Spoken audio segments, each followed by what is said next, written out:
Buenos días, doctor Zelenini. Muy buenos días.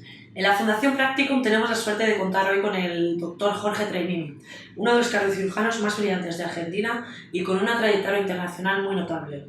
Entre otros, en el Hospital Perón de Buenos Aires participó en la colocación del primer ventrículo electrónico en Latinoamérica y en el primer implante de células en el corazón en toda América.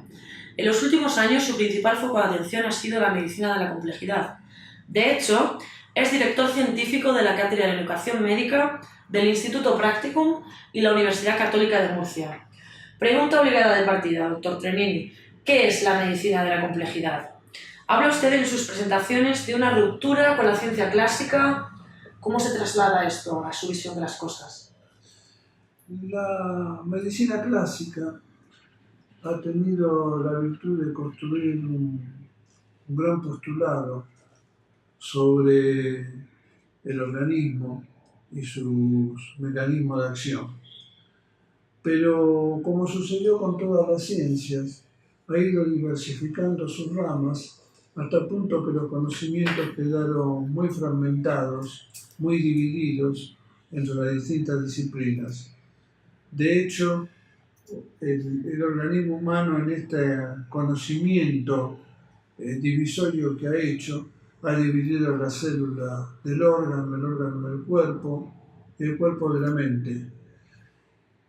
Lo que se intenta con la medicina de la complejidad es tener un conocimiento no solamente de la medicina, sino un coadyuvante con todas las ciencias, en el cual esté incluido no solamente los hechos casuales, los hechos causales, sino también la psiquis y todo el entorno ecológico y universal al cual pertenece el ser humano. Muy bien. Dice usted también, y cito textualmente, que la interacción construye la dimensión del nosotros. Se entiende, por tanto, que el ser humano no es un organismo aislado. ¿Qué es la inflexión?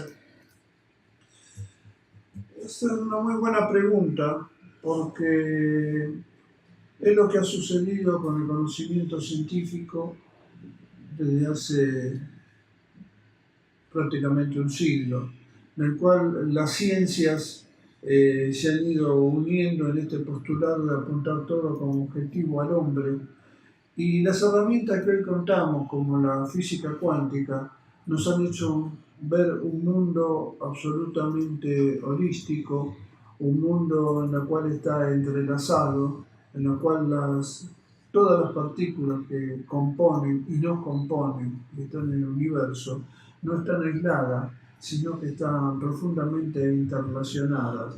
Y eso es lo que significa la palabra inflexión. Significa simplemente entrelazamiento. ¿Cómo se llevan estos postulados a la educación médica? Es necesario, desde este punto de vista, salir del mecanismo cartesiano que tantos beneficios nos dio en estos últimos tres siglos, así como toda la ciencia clásica basada en leyes inmutables, en leyes fijas. Y hoy sabemos que el mundo no se compone de esta manera, que si bien el mundo, el universo es razonablemente determinista, está sujeto a indeterminaciones permanentes, continuas, azarosas, inestabilidades, incertidumbres. Y en este campo se hace imposible con el campo clásico establecer una dimensión de la naturaleza que realmente nos contiene. Por eso la educación tiene que ir en búsqueda de esta aleatoriedad y de esta intrincada diversidad y universalidad que tiene el ser humano.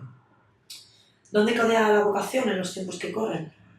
La vocación sigue siendo un tema fundamental, porque parte de esos elementos que hoy día en esa ciencia mecanicista no pueden medirse, no son biométricos en el caso de la medicina, y como no se pueden medir, son elementos cualitativos difíciles de introducir en nuestro razonamiento. Y la vocación es uno de ellos. Pero si realmente es como el Salmo Vela, ¿no? Si Jehová no hace guardia, los conocimientos son fatuos. ¿Y qué hay de los tiempos? Se habla de la medicina de los 7 minutos, este tipo de cuestiones. El tiempo, en esencia y filosóficamente, es el gran verdugo del hombre. Es el gran verdugo porque nos establece un origen y un fin en forma de nuestro ser, de nuestro tiempo de vida, pero aparte es un verdugo dentro de la vida del hombre, porque lo obliga al hombre a tener que estar deprisa. De hecho, gran parte de la patología médica hoy se basa en esta enfermedad de la prisa, de la inmediatez, de andar corriendo permanentemente detrás del tiempo. Y cuando uno en el consultorio, en un quirófano, en lo que fuese, se encuentra con un paciente, necesita indefectiblemente dejar el tiempo de lado y actuar con todo el tiempo necesario hacia ese paciente, porque no es solamente la comprensión, como dijimos al principio, del mecanismo orgánico que pueda tener.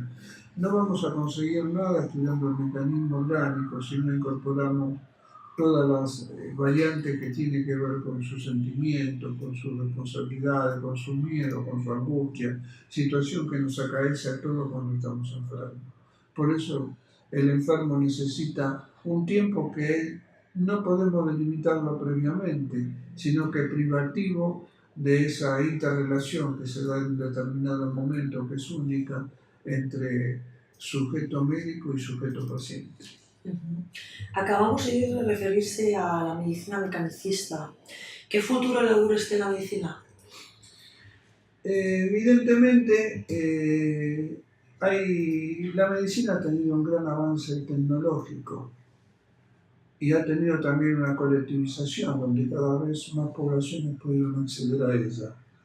Pero se sigue ejerciendo, y esa es la tercera característica del mundo actual, con un alto grado de deshumanización.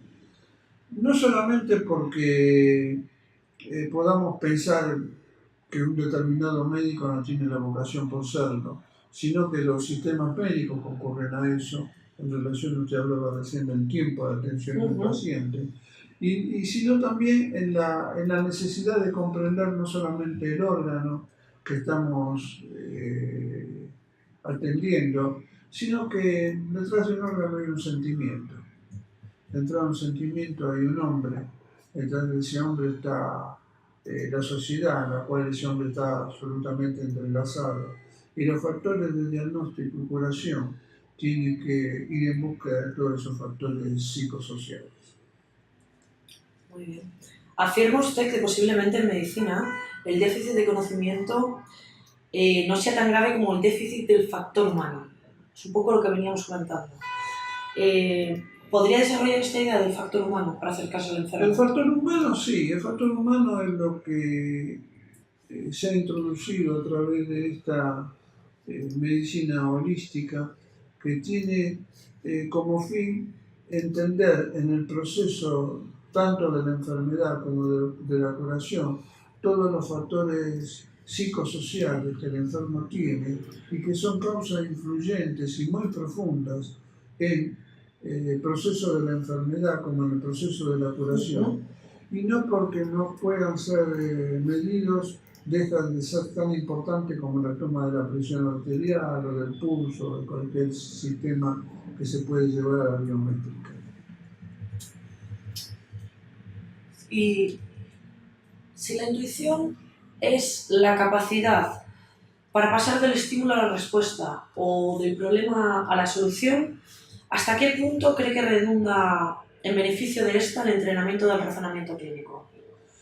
Toda la ciencia actual nos ha dicho que si bien el hombre pertenece a una diversidad, tiene su propia singularidad. Y cuando nosotros transportamos los estudios de poblaciones a un determinado paciente, evidentemente podemos cometer un error capital, porque estamos llevando cosas que tanto del diagnóstico como de la terapéutica, que no pertenecen al paciente, sino que pertenecen a modelos de estudio que pueden estar muy alejados del problema que estamos planteando con ese determinado enfermo. Desde ese punto de vista, la observación sigue siendo, la observación de inspiración ante ese enfermo, sigue siendo un tema fundamental para poder abocarnos a ese enfermo. Y no solamente en eso, sino que debemos entender que toda la ciencia siempre parte de la observación para después poder ir a la generalización. Ese instante de inspiración que hace que de pronto caiga una manzana de un árbol, nadie se dé cuenta de eso y Newton se dio cuenta para desarrollar la ley de gravitación universal. Bueno, por último me gustaría tomarme una licencia. Ayer usted nos comentó el Petit Comité aquí para nosotros, para la Fundación Practicum, que aproximadamente cada 5 años el organismo se renueva totalmente y tenemos un nuevo hígado, tenemos nuevos órganos, pero no tenemos un nuevo yo, el plano psíquico. ¿Podría desarrollar un poquito más esta idea?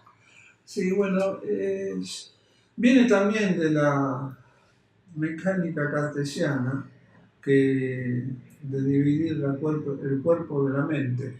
Pero cuando nosotros desarrollamos el cuerpo, no hallamos la conciencia. La conciencia es el fenómeno fundamental del ser humano, que tiene que ver con todo lo que lo define y con todo lo que permite ser, que a nivel de la conciencia ocupa un lugar trascendental en el universo, porque le permite tanto adjetivar a todo ese universo como autorreferirse a sí mismo. Entonces, la conciencia es el proceso en el cual actúa como, sin ser reduccionista, actúa como esa memoria que tenemos para poder identificarnos a nosotros mismos. Y eso está implícito en el proceso fenomenológico de nuestro organismo, pero no en esa tesitura de que podamos dividir la mente del cuerpo, sino que la conciencia está en todo el organismo. Pues si me permite, me arrepiento, le voy a hacer una última pregunta más, y es, también decía usted ayer, para nosotros, que nada es tan peligroso como la certeza de tener razón. El hombre con el conocimiento aprendió, pero también tiene que aprender, porque todavía eso le falta, a que no es el centro del universo. Pertenecemos a una galaxia muy marginal dentro de la cosmología y tenemos que quitarnos, si queremos avanzar con este postulado de la ciencia de la complejidad, que es la reunión de todo el conocimiento, en la búsqueda de lo que busca toda ciencia, toda actividad humana, del hombre, del otro, del prójimo, debemos entender de que somos seres absolutamente imperfectos, que estamos sujetos a emociones, a pasiones, a una conciencia. Y este concepto que elaboramos al principio de la entrevista, de inflexión, de entrelazamiento entre el hombre y todo el universo que lo rodea, debe hacernos pensar de que toda posición que sustentemos en la vida debe ser cotejada siempre con todo lo que nos rodea, para evitar, en última instancia, lo que dice el cristianismo, no ser daño. Pues ha sido un placer tenerlo con nosotros, deseamos lo mejor y esperamos verlo pronto. Muchísimas gracias.